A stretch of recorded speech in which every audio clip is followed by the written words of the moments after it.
Hello student, Gurukul institute by Ravikant Kumar डिफिनिटी exam topic पर video बना रहा हूँ। Let function of x is equal to 2 plus cos x for all real x। Statement first दिया है, for each real t there exist at a point c in t plus pi close interval है such that function of derivative of c equal to 0 because.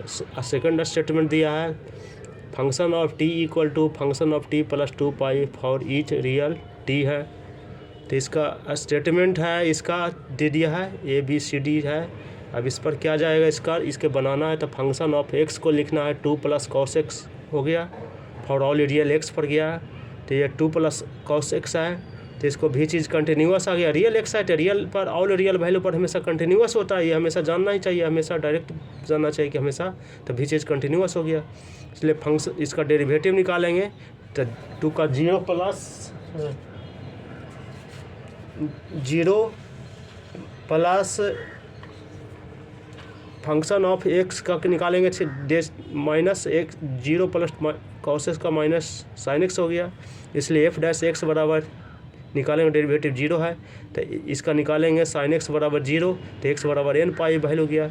तो dare exist करता है कि हमेशा ये c belong to आता है, जैसे t प्लस दे दिया यहाँ पर वैल्यू दे दिया t और t प्लस पाई पर गया तो फॉल ऑल रियल पर हमेशा ऑल रियल पर निकाल रहा है तो ऑल रियल पर हमेशा ये कंटिन्यूस फंक्शन आता है, हमेशा रियल वैल्यू पर आता है। इसलिए फंक्शन ऑफ डेरिवेटिव जो जाएगा हमेशा c आ जाएगा, डेरिवेटिव 0 हो जाएगा, ये ट्रू आ गया ये। इसलिए ये डिफरेंशिएबिलिटी आ गया, हमेशा एवरीवेयर पॉइंट आ गया।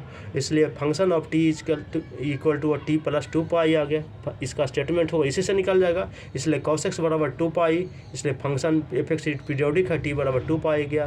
तो answer is B, statement first और स्टेटमेंट सेकंड है ट्रू है, लेकिन स्टेटमेंट 2 इज नॉट करेक्ट है, 2 इज करेक्ट नहीं है।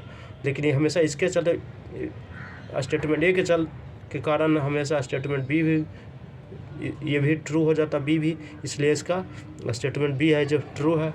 और एक है वैल्यू निकालने के लिए डायरेक्ट पॉइंट देंगे हमेशा इसका आंसर निकालने के लिए कि इसका डेरिवेटिव है तो इसको cos x का 2 प्लस cos x का डायरेक्ट है जो हम डिफरेंशिएबल कर देंगे कर हमेशा वैल्यू निकाल कर हमेशा जो आवेगा वैल्यू उस पर हम वैल्यू कर देंगे और इस पर से मिलावेंगे कि हमसे टी इसका इंटरवल के अंतर्गत आता है या नहीं, तो आ जाएगा वैल्यू, तो इस पर देख देंगे, डायरेक्ट हम बनाना भी नहीं है इसका चीज़ करते है, ये चीज़ है ये, इसलिए आंसर इज बी गया। ये आ रहा है क्लोज इंटरवल, क्लोज एक ट्रिक और है, ट्रिक में आ रहा है कि यदि क्लोज इंटरवल में आता है टी या टी प्लस पाई है तो हमेशा एग्जिस्ट करता है, ये ऑल रियल वैल्यू में आता है तो रियल वैल्यू, तो इसलिए एफ डैश सी बराबर 0 हो जाता है, डेरिवेटिव तो इसका एग्जिस्ट करेगा तो ये भी 0 का हो जाएगा।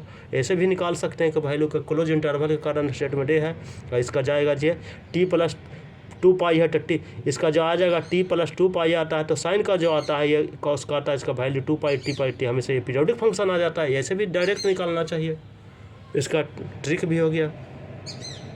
नेक्स्ट प्रॉब्लम है इसका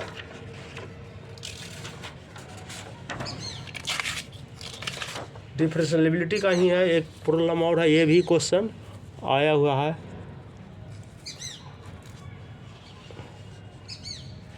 लेट फंक्शन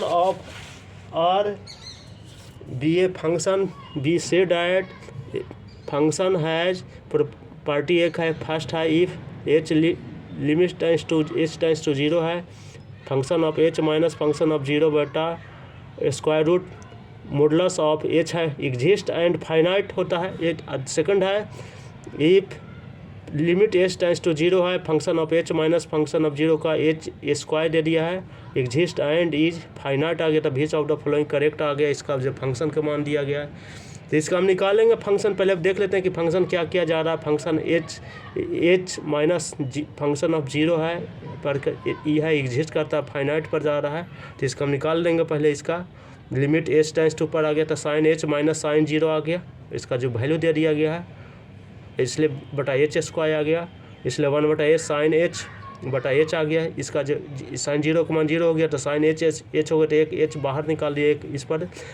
हम लोग जानते हैं कि साइन एच बटा एच का मान होता है जो हमेशा लिमिट एग्जिस्ट करता है इसका 1 के बराबर, तो 1 बटा एच आ गया। यहाँ एच फिर आ गया नॉट एग्जिस्ट हो गया, डज नॉट एग्जिस्ट हो जाएगा। दूसरा आ गया हमेशा साइन एच टेन टू आ गया, इसका साइन एक्स पर निकाल दिया इसका। फिर सेकंड वाला आ गया जे एक्स पर 2/3 आ गया, तो एच पर 2/3 माइनस 0 बटा इसका मॉडुलस आ गया एच पर आ गया, तो लिमिट एच पर 2/3 है माइनस नीचे जो हाफ है आ गया, स्क्वायर रूट में आता है तो माइनस आ गया, इसलिए लिमिट 1/6 हो गया, इसलिए एच टेंस टू 0 हो गया। ये वैल्यू आ गया सेकंड का आ गया। थर्ड आ गया कि एच पर लिमिट एच टेंस टू 0 पर आ गया, एच पर एच गया, मॉडुलस एक्स है तो यहाँ पर एच कर दिया -0/h आ गया। इसका एच पर एच जा गया तो हमेशा स्क्वायर इसका मॉडुलस ऑफ एच पर आ गया वैल्यू, ये हमेशा 0 आ गया, एग्जिस्ट एंड फाइनाइट है। फिर इसका आ गया फंक्शन ऑफ एक्स है जो एक्स और मॉडुलस ऑफ एक्स पर निकालेंगे, प्रॉपर्टी 2 का आ गया, तो इसका निकालेंगे वैल्यू का एफ एक्स माइनस एच पर आ गया 0, तो एच स्क्वायर तो एच आ गया, तो हमेशा 1 2 वैल्यू आ जाएगा मॉडुलस पर, एक पॉजिटिव वैल्यू आ जाएगा एक निगेटिव जाएगा, तो एक पॉजिटिव पर जाएगा एक निगेटिव पर गया, तो हमेशा एच माइनस 0 बटा H square does not exist. अब इसका 2 को आता है, ये एग्जिस्ट करता है हमेशा एच पर, हमेशा 2/3 पर जाता है, एक है जो मॉडुलस पर जाता है, तो हमेशा ये प्रॉपर्टी दोनों जाएगा, तो ये आंसर हो जाएगा बी और सी आंसर 2 को। और कंसेप्ट के अनुसार बनाना है इसका ट्रिकली के सहारे, ट्रिक देकर, तो ट्रिक में आ जाएगा। देखिए ये हमेशा मॉडुलस आ गया, तो हमेशा है जो डिफरेंशिएबल नहीं होता इस पॉइंट पर आता है, एक है ये स्क्वायर रूट आता है, तो इस पर हमेशा ये डिफरेंशिएबल नहीं होता है हमेशा इसे वैल्यू, इसलिए इसका ट्रिक में लेकर चलिएगा।